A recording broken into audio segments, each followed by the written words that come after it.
2 months after our divorce, her sister showed up at my door. What she said next left me completely stunned. The doorbell rang at 9:17 p.m. on a Tuesday, and I knew, before I even opened it, that the life I had been trying to stitch back together was about to rip wide open again. I stood there in the same gray sweatpants I'd worn for 3 days straight, the ones Emily used to steal from my drawer and roll at the waist because they swallowed her whole, and I stared through the peephole at a face that looked like hers but wasn't. Sarah. Her younger sister. The one who had always been the louder laugh, the sharper tongue, the one who texted me memes at 2 a.m. when Emily was asleep beside me. Sarah, who hadn't spoken to me since the day I moved out. Her eyes were red-rimmed, mascara smudged into faint bruises under them, and her knuckles were white around the strap of a canvas tote that looked heavy with something other than groceries. I opened the door because I'm an idiot, because some part of me still believed that if I just kept the door open, Emily might walk through it one day and say she'd made a mistake. Sarah didn't wait for me to speak. She pushed past me into the apartment that still smelled faintly of the lavender candle Emily loved, the one I couldn't bring myself to throw away even though it mocked me every time I lit it. "I can't do this anymore," she said, voice cracking like thin ice. "I can't keep lying for her." My stomach dropped so fast I tasted metal. I closed the door behind her, leaned against it like it could hold me up, and asked the only question that mattered. "What did she do, Sarah?" She dropped the tote on the coffee table, and out spilled a stack of printed emails, a flash drive, a Polaroid of Emily and me from our first anniversary, her laughing with cake on her nose, and a pregnancy test. Negative. I stared at that little plastic stick like it was a loaded gun.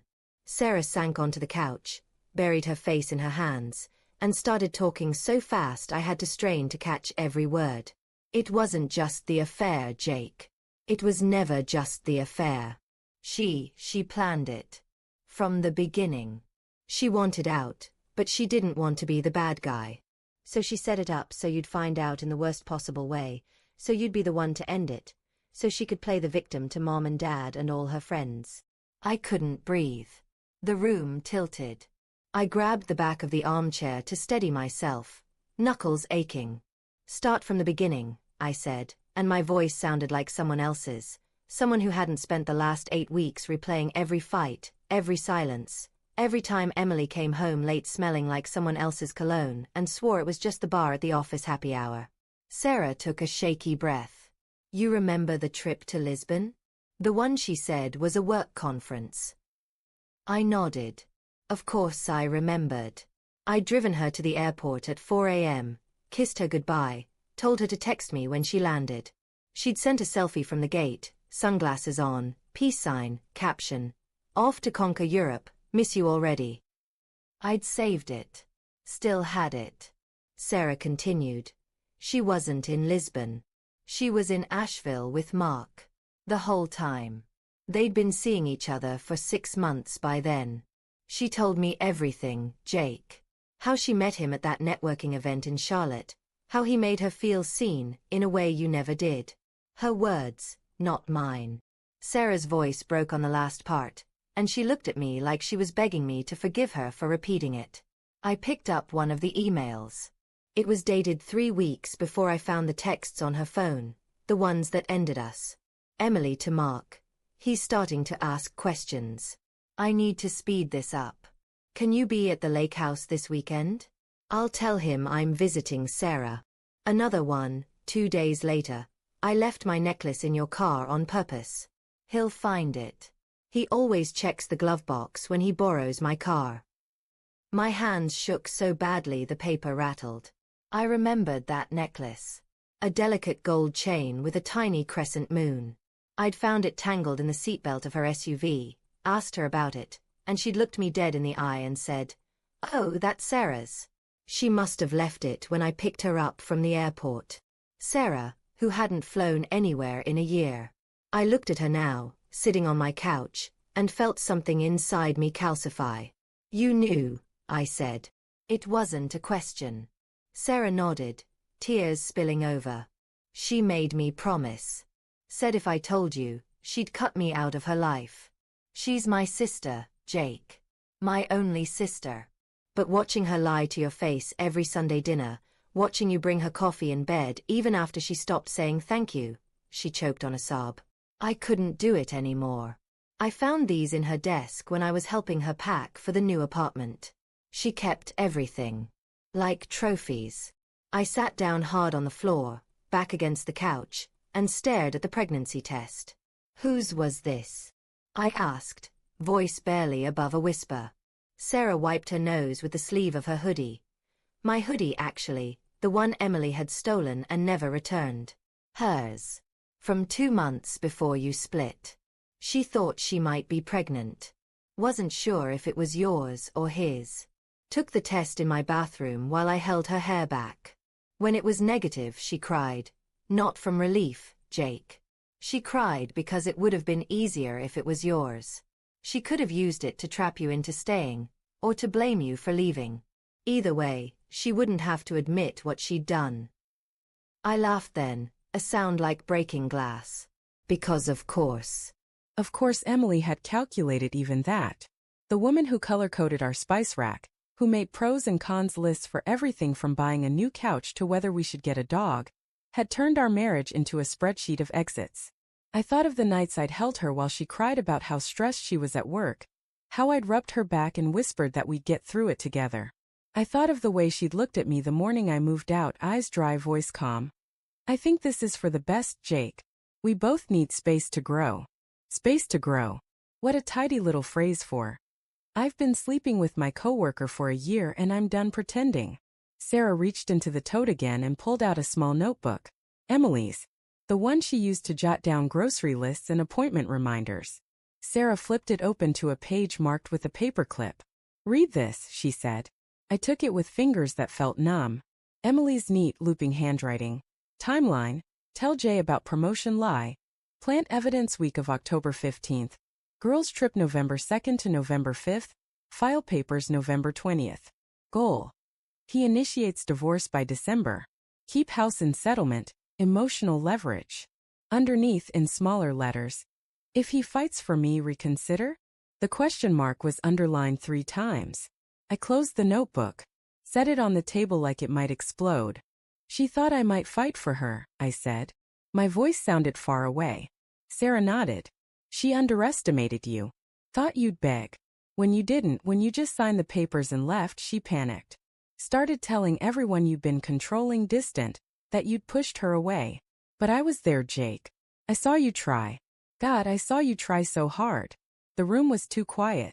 Outside, a car alarm went off down the block, then stopped. I looked at the Polaroid on the table. Emily's cake-smeared grin, my arm around her waist. Both of us so stupidly happy. I picked it up, tore it in half, then in half again until the pieces were confetti on the rug. Sarah didn't stop me. What happens now? I asked. She shrugged, helpless. I don't know. I needed you to know the truth. All of it. Before she rewrites the story so completely that even you start to believe her version. I stood up, legs shaky, and walked to the window. The street below was empty except for a stray cat picking its way across the asphalt.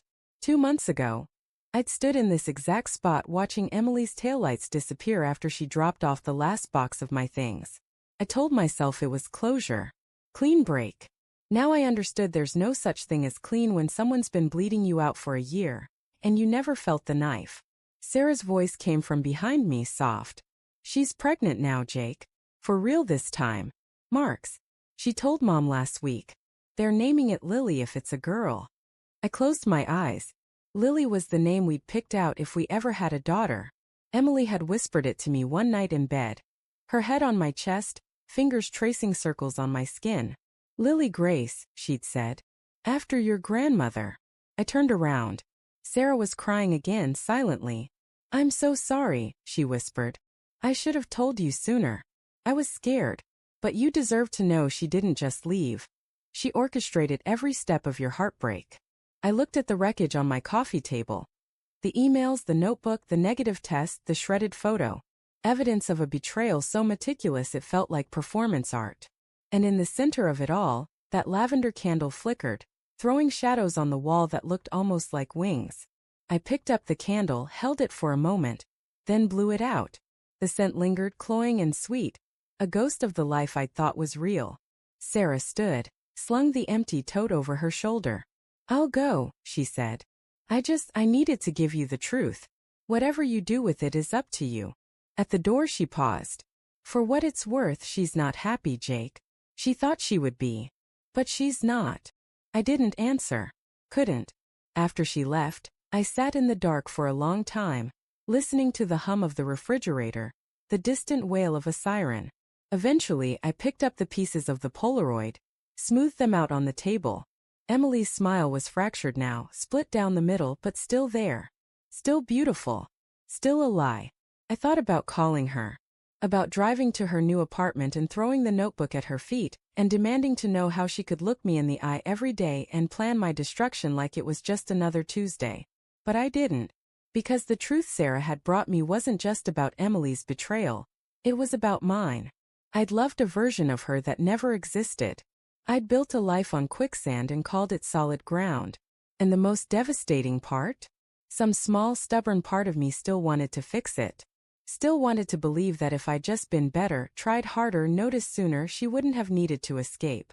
But that's the thing about love, it doesn't keep receipts.